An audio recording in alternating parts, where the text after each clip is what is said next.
Hey, everybody. Welcome to The Breakdown. Doing a live Substack with Adam Klosfeld from All Rise News. Adam, how are you? Doing well. How are you doing, Allison? I'm doing good. It's a little hot out today. You might see me put my hair up in the middle of this, so forgive me if that happens. So interesting today. You and I have talked about the cases that Mr. Abrego is involved in for a long time. First, we have the civil case, which is in Judge Sini's courtroom in Maryland, and then, of course, we have the criminal case, which is in Tennessee with Judge Crenshaw. And there was a couple of hearings, one with Judge Sinis and then another one with Judge Crenshaw.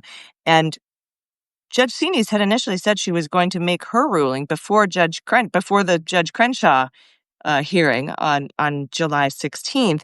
And then when she didn't, you and I were talking, and I was like, they have to be talking to each other because I don't think Judge Crenshaw would release Mr. Abrego without a ruling from Judge Sinis that might offer some sort of protection or due process against an immediate re-detainment from ICE, particularly in Tennessee, and then ship him to Louisiana or Texas, and then maybe send him to a third country, Right. which is what his lawyers in Judge Sinis' courtroom were arguing. They were saying that her original order said you have to put Mr. Abrego back in the situation that he was in before you unlawfully shipped him off to El Salvador, which doesn't just mean return him to the United States. It also means that you have to put him back where he was in his immigration process, which means in Maryland, right? So Mr. Abrego's lawyers were asking Judge Sinis to return him to Maryland and to force the government to give proper notice if they intended to detain him in Maryland and send him to a third country.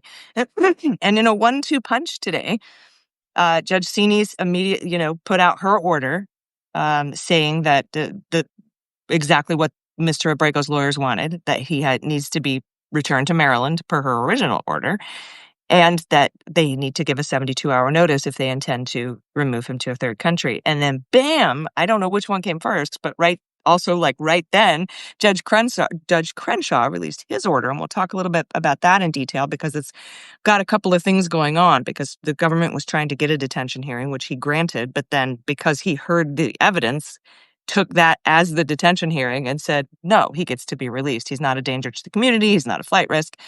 And your MS-13 allegations are hilarious. I'm paraphrasing.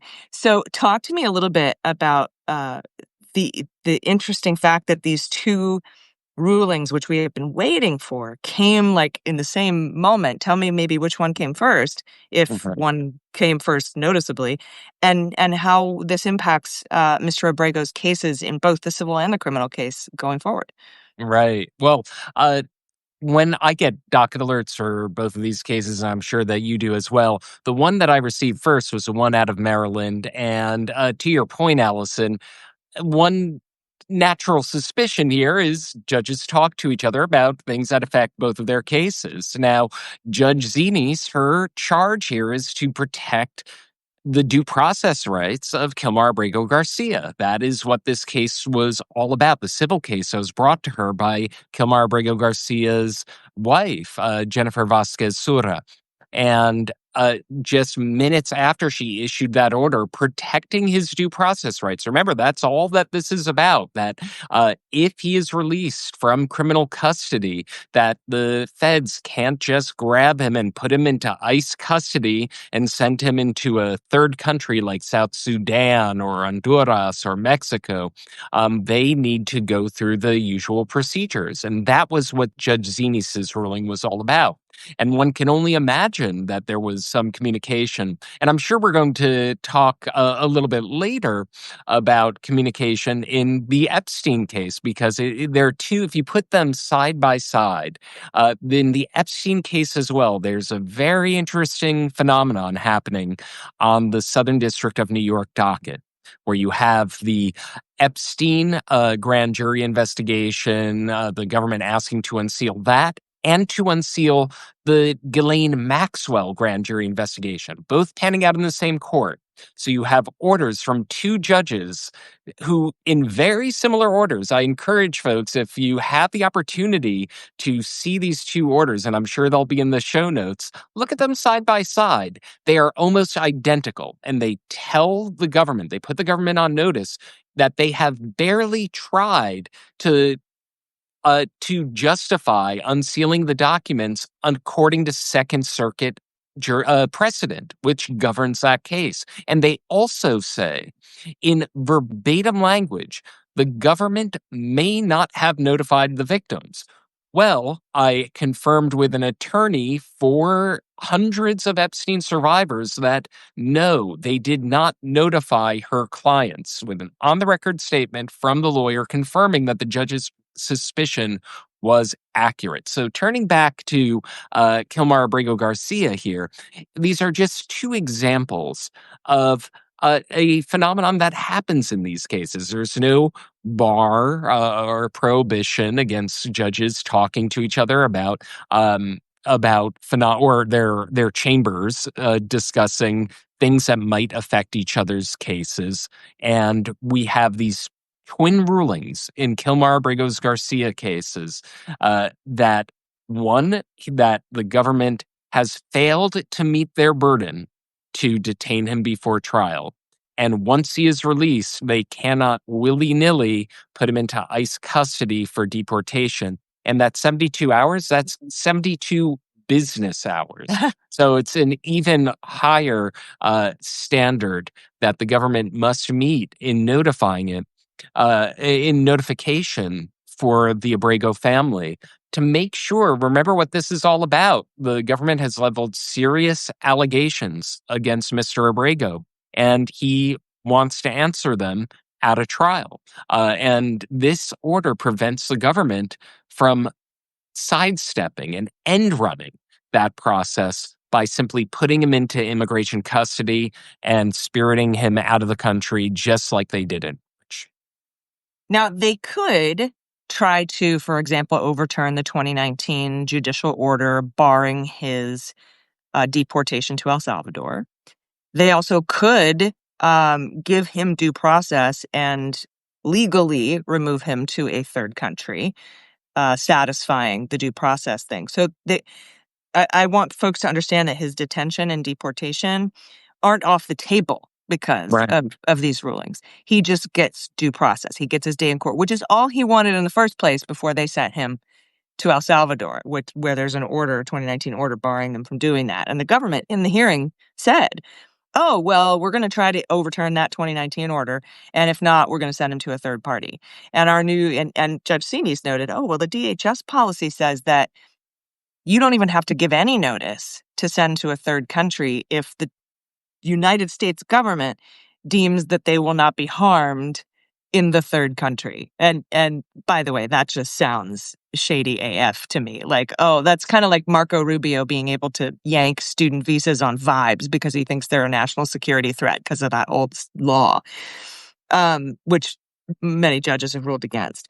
So talk a little bit about, though, I want to talk about the fact that while Crenshaw released him, and we'll get to the MS-13 thing, we can address that in this question too, because he said there's your evidence, DOJ, that he's a member of MS-13 is undercut by your own the witness, Mr. Joseph, and his ever-changing, testimony from interviews, fourth and fifth and sixth interviews from these cooperating witnesses. Oh, yeah, I did. He did have guns. Yes. Oh, I did have his kids with him. Yeah. Now, come to think of it, if you're going to give me a work permit and release me to a halfway house and give me asylum, yeah, come to think of it, he did deal marijuana or, whatever the ever-changing interviews were, which, by the way, Judge Crenshaw mentioned in detail in his ruling. But the magistrate judge that released him actually denied the government a detention hearing and just said release him. But what Judge Crenshaw did was he said, no, there is enough evidence that there might have been minors involved, and so I'm going to grant the government their detention hearing. But then he says, which I've had, and we're letting him go anyway. So that's what we were kind of expecting to happen in that case, and that's exactly what happened. Talk a little bit about that, and then talk about the MS-13 stuff, because that's just, what did he call it, fanciful? Right. I mean, he was excoriating of the MS-13 allegations. And you're exactly right, Allison. He reached the same conclusion as his magistrate on finding the government did not support its legal burden, but he reached it in a different direction. He realized that there was circuit precedent that made him have to cross his T's, dot his I's, that there was a very low standard that the government had to pass to be entitled to get a foot in the gate, to be able to even have a hearing to try to detain Mr. Abrego. And he found that they reached that minimal burden. But after he scrutinized the evidence, particularly with the MS-13 allegations, let me read directly from the ruling. I anticipated you would ask that question, so I took it out. They described the government's, quote, poor attempts to tie Abrego to MS-13. And this is the money quote from that ruling. Based on the record before it, for the court to find that Abrego is a member of or an affiliation with MS-13, it would have to make so many inferences from the government's proffered evidence in its favor that such a conclusion would border on fanciful. Border on fanciful. So every time the administration has gone out, and by the way, there was another ruling, another filing today in the case. Mr. Abrego's lawyers want to put Christy Gnome on notice because she's going out there calling him a member of MS-13, calling him a terrorist. And every judge that has scrutinized this evidence, and not talking about the immigration judges who are part of the executive branch, but every Article 3 judge has said there is no evidence before us suggesting that he's a member of MS-13.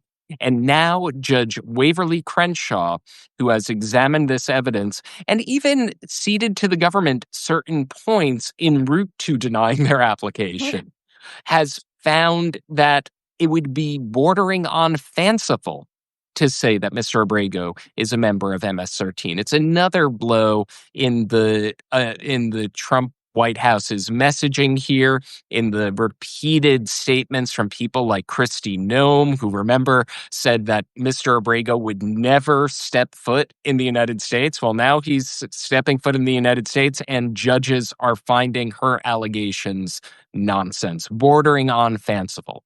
That's the language of this ruling. So this is another setback for the administration. Just one other wrinkle for this.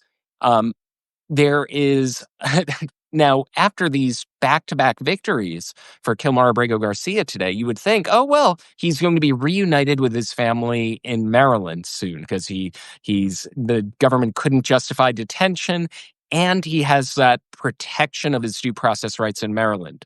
Not so fast. His attorneys, anticipating that the administration might grab him anyway, send him to either El Salvador, if they can overcome the court order banning his prohibition there or sending him to a third country, had they asked for a 30-day stay of his release, and they got it.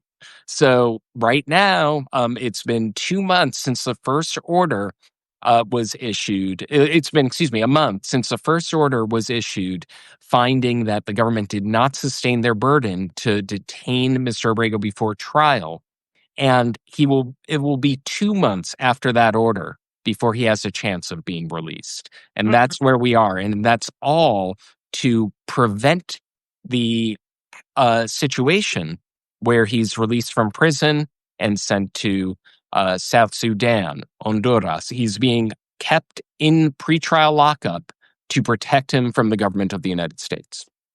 Yeah, but keep an eye on both dockets. They might file a motion to take back that 30-day delay. Absolutely. So I'll be watching. It's quite possible because the defense might say, well, we don't need that protection now. We were granted that relief from Judge Zinis. Your Honor, can you please rescind it? We'll see. But as of now, that's the lay of the land.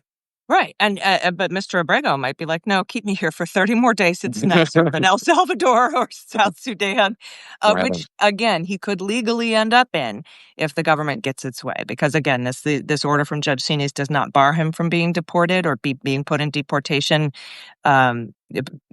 processes. It makes them have to adhere to a due process situation, 72 hours, business hours, notice, etc., and in Maryland.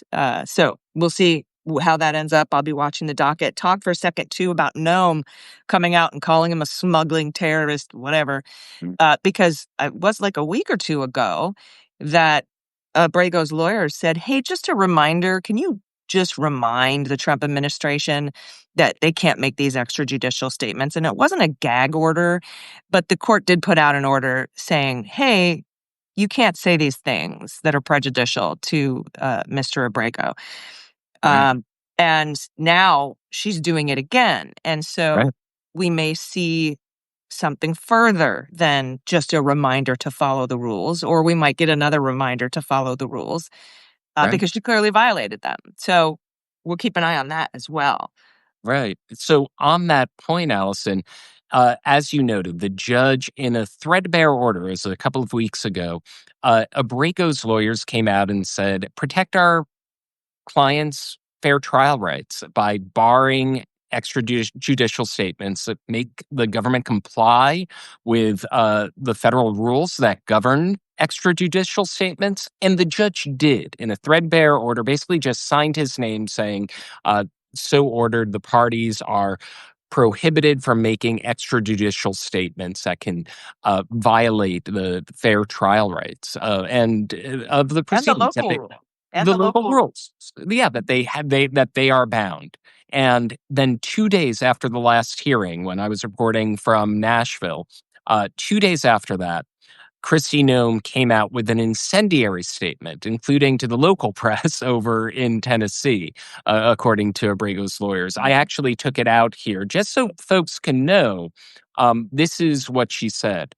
I'm grateful that this man, meaning Mr. Abrego, is being brought to justice. He has a lifetime history of trafficking individuals. He's not charged with trafficking or taking advantage of minors, a allegation that the judge discounted, maybe on the lowest threshold in the light most favorable to the government, but not to the extent of keeping him behind bars before trial. Soliciting pornography from them, not charged with that. Nude photos of them, abusing his wife, abusing other illegals, aliens that were in this country, women that were under his care while he was trafficking them. Again, not accused of trafficking. She continues, he's a horrible human being and a monster, and he should never be released free. I hope this judge does the right thing and brings this man to justice for the crimes that he has committed. The evidence is overwhelming. The judge needs to make sure he applies the law equally to every single person that shows up in his courtroom. Now, there is a standard in this country called innocent until proven guilty. The government in prior administrations acknowledges that, even to the extent, let's put this into perspective.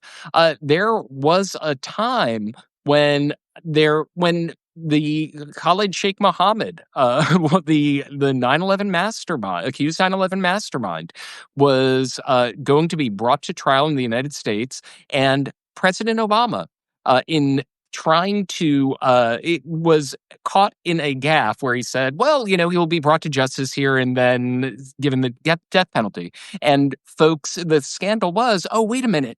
Khalid Sheikh Mohammed, the 9/11 mastermind, has due process rights. And he corrected himself that even with the most despised individuals in this country, that it has always been a North Star in our country that you observe the presumption of innocence. And here is the head of DHS declaring the evidence overwhelming, declaring the defendant a monster, after a federal judge said no extrajudicial statements that can violate this man's right to a fair trial. She went out 2 days after a hearing where the government's case was seriously undermined in many respects. There's a long legal proceedings ahead of us. We'll see what happens if this goes to trial next year. But she went out and gave this incendiary statement. And that's what precipitated this letter today, where Mr. Abrego's defense team has asked the judge to clarify his previous order. And we'll see if the judge goes farther, because that was a statement. That was a statement that Kristi Gnome gave to a man that is still months away from his trial on allegations that he is not accused of in this statement. And with all of these other allegations that seem to have fallen apart at every hearing that I have attended. Yeah, agreed. And I think they're trying to synonymize trafficking with smuggling Right. in their messaging, kind of like how they synonymized collusion with conspiracy in the Mueller Right. investigation. And what a time to do it, right? You know, we have convicted sex trafficker Ghislaine Maxwell now being approached by the federal government's the Deputy Attorney General Todd Blanche. That's what trafficking is. Smuggling is a very different offense. It's you're not sent to prison for decades for doing it. You're sent to prison maybe a year and a day. And they're trying to paint this picture of a sexual abuser. He's not with which he is not charged with being. They're trying to paint a picture of a trafficker that he's not accused of being, while the federal government appears to be approaching conversations with a convicted sex trafficker who is entirely at Trump's mercy. In order to, after saying, we won't release the files, we won't release the files, but we will reach out to Ghislaine Maxwell, who has every reason to try to curry favor with the Trump administration. That's a convicted sex trafficker. Kilmar Abrego Garcia is accused of smuggling. Right. In some pretty shoddy indictments, if you ask me. And I think what's interesting about the MAG, let's shift to the Epstein case now and talk about that for just a minute, because it'll be interesting to see if, Donald Trump is trying to get Ghislaine Maxwell to say something specific in order to, I don't know, send her to a halfway house, get commuter sentence, get her out of prison, um, eh, something, partner, whatever, get her out of jail, right? And it'll be interesting to see how they argue that or how they defend that, since Pam Bondi and the Department of Justice, particularly Sauer, the Solicitor General, just told the Supreme Court that Ghislaine Maxwell's attempts to appeal her case to get out of jail are meritless, uh, unfounded. I mean, they put it in like a 28-page letter. They tried to put it off as long as they could, but they eventually had to. So it'll be interesting to see them, if they decide to go that way, backtrack on that. But let's talk about these cases in Florida and New York, because we talked about the twin rulings from Crenshaw and Sinise in the Abrego case. Let's talk about the rulings in the Epstein case, because I have seen that the Southern District of Florida has denied Trump's motion to release the materials, but I haven't seen that from New York. So when you talk about, but I also have been talking to you and then writing a show, so maybe I missed it. Talk about what twin rulings you're talking about from which judges. So these are orders from judges Richard Berman and Paul Engelmeyer. Judge Berman presided over Epstein's thwarted prosecution before, of course, he was found dead in his cell. Judge Engelmeyer is presiding over the Maxwell grand jury matter. Now that the judge who presided over the case is a judge in the Second Circuit Court of Appeals. She got a promotion, so a new judge has that case. Now, they issued very similar orders saying that the government hasn't even started to try to meet the standard set by the Second Circuit Court of Appeals for the very high bar for unsealing grand jury matters. They I see. apparently So have these are both New York judges citing the Second Circuit and talking about how we need by August 5th more information about how you intend to protect the victims. Are these the two rulings? Right, right. And the August 5th deadline is for the victims to respond. There Oh, is another deadline for the government to respond. I believe that's next week. I don't have the exact date offhand. But it just goes to show that when the government filed these motions to unseal, and it was Pam Bondi doing it. It was Todd Blanche doing it, Trump's former criminal defense attorney and impeachment attorney. Were doing it, not any of the line prosecutors associated with the case. And that was the latest development in that case.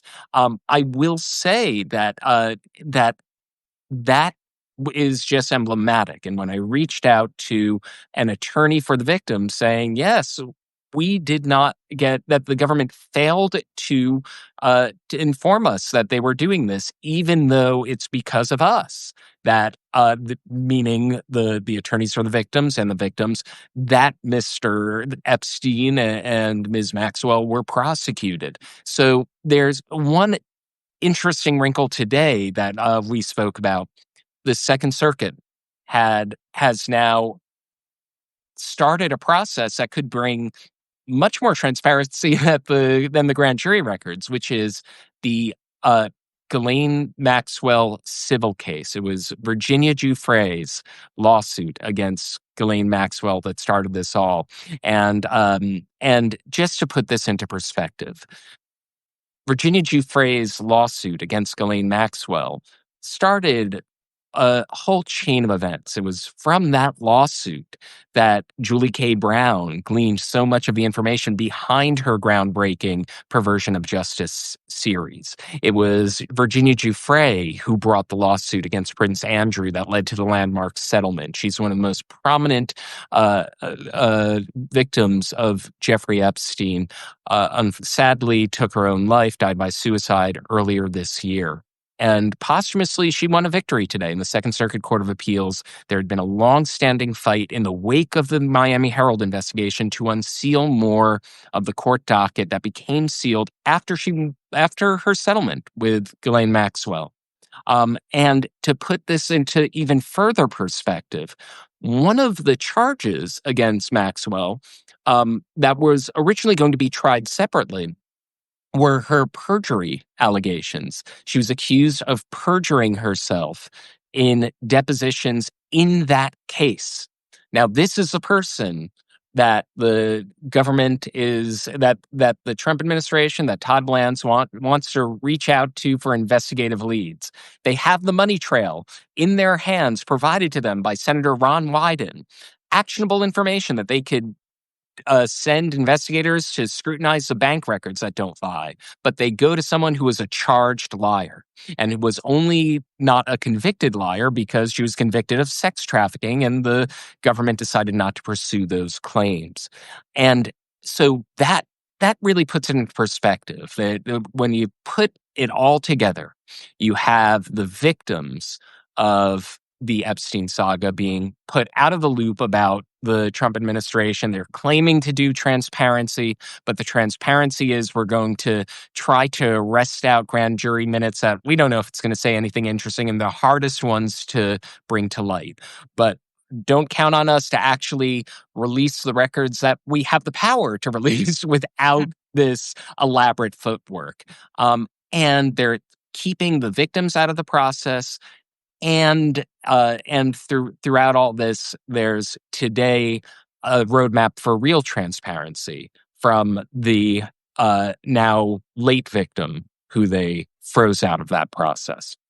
Yeah, and that'll be interesting. And again, that has got nothing to do. The timing is just wow. It has nothing to do with what's going on with Donald Trump and Pam Bondi trying to get the grand jury stuff released. And I have to ask, knowing that you need to get tell the victims, survivors, and get a response and do your due diligence, knowing that has to happen, it just seems like these filings to get the grand jury testimony are either, I don't know, the government's either incompetent in asking for them or they know exactly what they're doing and want to get the no. They want to be told no by the courts, which is why I'm going to file to intervene in that case.